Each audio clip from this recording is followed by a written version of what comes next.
நம்ம எல்லாருமே daily work பண்ணுறோம், சேல்ரி வாங்குகிறோம். ஆனால் 5 இயர்ஸ் அண்ட் 10 வருஷம் அப்புறம் நம்ம ஃப்யூச்சர் எப்படி இருக்குன்னு யோசிக்கிறோமா? இந்த வீடியோவில் இன்வெஸ்ட்மெண்ட் பிளான்னா என்ன, ஏன் நமக்கு தேவை, அது நமக்கு என்னென்ன பெனிஃபிட்ஸ் கொடுக்குதுன்னு சிம்பிளாக இந்த வீடியோவில் பார்க்கலாம். வாங்க சேனலுக்குள்ளே போகலாம்.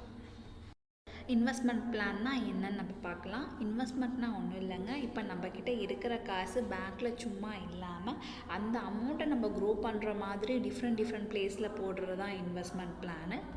எக்ஸாம்பிள் இப்போ பார்க்கலாம். இப்போ எக்ஸாம்பிள் பார்த்தீங்கன்னா FD, mutual funds, SIP, stock, gold, insurance plus savings plans, இது எல்லாமே இன்வெஸ்ட்மெண்ட் ஆப்ஷன் தான்.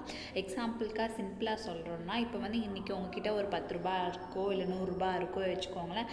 அந்த 100 ரூபா நாளைக்கு 150 ரூபாயோ இல்லை 200 ரூபாவோ ஆகிற மாதிரி பண்ணுறது தான் இன்வெஸ்ட்மெண்ட். வைவி நீடுங்கிறத நம்ம இப்போ பார்க்க போகிறோம். முக்கியமாக 3 ரீசன்ஸ் இருக்குது. இன்ஃப்ளேஷன் ஃபஸ்ட்டு ஒன்று, ஃப்யூச்சர் கோல்ஸ் ரெண்டாவது, மூணாவது பார்த்திங்கன்னா எமர்ஜென்சி. ஃபஸ்ட்டு ரீசன் பார்த்திங்கன்னா பணவீக்கம்னு சொல்லுவாங்க. இன்றைக்கி 100 ரூபாய்க்கு வாங்குகிற ஒரு பொருள் ஒரு 10 வருஷம் கழித்து பார்த்திங்கன்னா அதே 100 ரூபாய்க்கு இருக்குமான்னு கேட்டால் கண்டிப்பாக இருக்காது. 200 ரூபா 300 ரூபான்னு சொல்லிட்டு அந்த அமௌண்ட் வந்து அதிகமாக தான் இருக்கும். ஸோ அந்த டைமில் பார்த்திங்கன்னா இப்போ காசு வந்து சும்மா தான் இருக்கும், பட் அதோட வேல்யூ வந்து ரொம்ப கம்மியாக ஆகிடும். ரெண்டாவது பார்த்திங்கன்னா ஃப்யூச்சர் கோல். இப்போ வந்து எனக்கு ஒரு 10 இயர்ஸ்க்கு அப்புறம் பார்த்திங்கன்னா நான் வீடு வாங்கணும், கார் வாங்கணும், இல்லை பசங்களுக்கு மேரேஜ் பண்ணணும், இல்லை பசங்களோட எஜுகேஷனுக்காக நான் நெக்ஸ்ட் ஸ்டெப் எடுக்கணும், இல்லை என்னுடைய ரிட்டையர்மெண்ட்டுக்கு எல்லாத்துக்கும் பெரிய அமௌண்ட் தேவைப்படும். நெக்ஸ்ட்டு பார்த்திங்கன்னா எமர்ஜென்சி. இப்போ வந்து எப்போவுமே வந்து கன்ஃபார்மாக ஜாப் வந்து கேரண்டீடாக இருக்கும்னு சொல்ல முடியாது. எப்போ வேணால் வந்து லே ஆஃப் ஆகலாம், இல்லை எப்போ வேணால் நம்ம வேறு ஜாப் ஸ்விட்ச் ஆகலாம், இல்லை வீட்டில் எல்லாருக்கும் எந்த டைமில் எப்போ எமர்ஜென்சி வந்து மெடிக்கல் எமர்ஜென்சி வரும்னு நம்மளால் வந்து ப்ரிடிக்ட் பண்ண முடியாது. அந்த மாதிரி டைமில் பார்த்திங்கன்னா இன்வெஸ்ட்மெண்ட் இருந்தால் உங்களுக்கு வந்து ரொம்ப சேஃபாக இருக்கும். இன்வெஸ்ட்மெண்ட் எதுக்காகன்னு பார்த்தீங்கன்னா நம்மளுடைய ஃப்யூச்சரை வந்து நம்ம ப்ரொடெக்ட் பண்ணுறதுக்காக அது யூஸ் ஆகுது. இன்வெஸ்ட்மெண்ட் பண்ணால் என்ன பெனிஃபிட்ஸ்னு நம்ம பார்க்கலாம். இப்போ ஸ்மாலாக ஸ்டார்ட் பண்ணாலும் டைம் போக போக பெருசாக ஆகும். நம்ம சேர்த்து வச்ச அமௌண்ட்டு ஃபினான்ஷியல் செக்யூரிட்டியாக இருக்கும். ஃப்யூச்சரில் காசு பற்றி பயம் இல்லை, மைண்டு வந்து உங்களுக்கு ஒரு பீஸ்ஃபுல்லாக இருக்குங்க. கோல் ஈஸியாக நீங்கள் ரீச் பண்ணிடலாம். இப்போ சிஸ்டமேட்டிக்காக இன்வெஸ்ட் பண்ணாமல் ட்ரீம் எல்லாமே பாசிபிள் ஆகும். உங்களுக்கு ஒரு வீடு வாங்கணும், கார் வாங்கணுங்கிற மாதிரி நீங்கள் என்னென்ன ட்ரீம் யூஸ் நினச்சிட்ருக்கீங்களோ அது ஈஸியாக நீங்கள் வந்து ரீச் பண்ணுறதுக்கு இது ரொம்ப யூஸ்ஃபுல்லாக இருக்கும். உங்களுக்கு வந்து எக்ஸ்ட்ரா இன்கம் வரும், அதாவது ரிட்டர்ன்ஸ் கிடைக்கும், இன்ட்ரெஸ்ட் கிடைக்கும் போது உங்களுக்கு சைடில் ஒரு இன்கம் மாதிரி உங்களுக்கு ஒரு பேக்கப் மாதிரி உங்களுக்கு இருக்கும். ரிட்டையர்மெண்ட் லைஃப் வந்து உங்களுக்கு செக்யூராக இருக்கும்.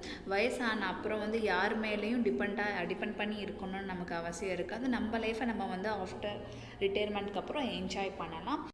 நீங்கள் இன்வெஸ்ட்மெண்ட் பண்ணிங்கன்னா நீங்கள் போட்ட காசு தான் உங்களுக்காக ஒர்க் பண்ணணும். நீங்கள் வந்து நல்லா ரெஸ்ட் எடுக்கலாம். இன்வெஸ்ட்மெண்ட்னா வந்து சூதாட்டம் கிடையாதுங்க. அது வந்து ஒரு ப்ராப்பர் பிளானு. நீங்கள் வந்து எவ்வளோ எக்ஸாம்பிள் நீங்கள் ஒரு பிளானை எடுக்கிறீங்க, லைக் அதில் நீங்கள் எவ்வளோ இயர்ஸ் வந்து நீங்கள் பொறுமையாக வெயிட் பண்ணுறீங்களோ அந்த அளவுக்கு வந்து உங்களுக்கு அமௌண்ட் வந்து நல்லா உங்களுடைய க்ரோத்தாக இருக்கும். ஸோ வந்து சீக்கிரமாக பணக்காராக ஆகிறேன்னு சொல்லிட்டு எந்த ஸ்கேம்லேயும் சொல்லிட்டு விழுந்துடாதீங்க. நீங்கள் எவ்வளோ பொறுமையாக வெயிட் பண்ணுறீங்களோ அந்தளவு உங்கள் மணி வந்து உங்களுக்கு வந்து ஃபுல்லாக வந்து க்ரோ ஆகிட்டே இருக்கும். நம்ம எப்படி ஸ்டார்ட் பண்ணலான்னு பார்க்கலாம். நீங்கள் ஸ்மால் அமௌண்ட்லேருந்து ஸ்டார்ட் பண்ணுங்கள். நீங்கள் ஒன்ஸ் அமௌண்ட் வந்து லைக் இன்வெஸ்ட் பண்ண ஆரம்பிச்சிட்டிங்கன்னா ரெகுலராக அது உங்களுக்கு ஒரு ஹேபிட்டாகவே வரும். நீங்கள் அகைன் வந்து நல்லா சேவ் பண்ண ஸ்டார்ட் பண்ணிடுவீங்க. ரெகுலராக நீங்கள் இன்வெஸ்ட் பண்ணுறது வந்து இதில் ரொம்ப இம்பார்ட்டண்ட்டாக இருக்கும். ஷார்ட் டேர்மாக திங்க் பண்ணாதீங்க, ஒரு லாங் டேர்முக்கு வந்து திங்க் பண்ணி பாருங்கள். ரிஸ்க் புரிஞ்சு சூஸ் பண்ணுங்கள் எது பெஸ்ட்டுன்னு சொல்லிவிட்டு. எமர்ஜென்சிக்காக நீங்கள் ஃபஸ்ட்டு அமௌண்ட்டை வந்து ரெடி பண்ணி வச்சுக்கோங்க, ஆல்வேஸ் பேக்கப்புக்காக. லேட்டாக ஸ்டார்ட் பண்ணாலும் ஒன்றும் ப்ராப்ளம் கிடையாது. ஸ்டார்ட் பண்ணாமல் இருக்கிறத விட இது எவ்வளவோ பெஸ்ட்டுங்க. இன்வெஸ்ட்மெண்ட் பிளான்னா என்னன்னு, ஏன் அது நமக்கு ரொம்ப இம்பார்ட்டன்ட், அதோட பெனிஃபிட்ஸ் எல்லாம் இப்போ கிளியராக இருக்குன்னு நம்புகிறேங்க. இந்த வீடியோ யூஸ்ஃபுல்லாக இருந்தால் லைக் பண்ணுங்கள், உங்கள் ஃப்ரெண்ட்ஸ்க்கு எல்லாம் ஷேர் பண்ணுங்கள், அண்டு சேனலை சப்ஸ்கிரைப் பண்ணுங்கள்.